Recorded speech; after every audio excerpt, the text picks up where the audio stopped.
Hi guys. You can record a video of your desktop or laptop screen with Xbox Game Bar utility in Windows 10.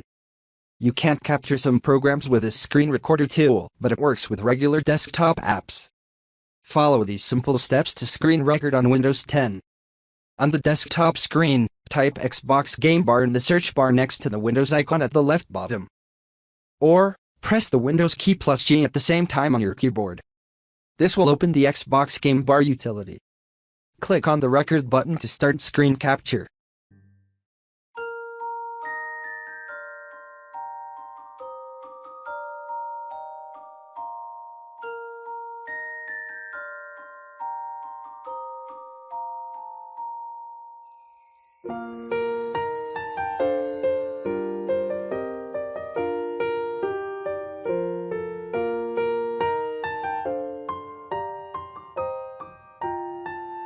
To stop recording, click on the stop button.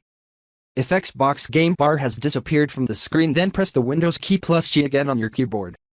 You will find the recorded video in a subfolder called Captures under the video folder. Thank you for watching this video. Please subscribe to our channel.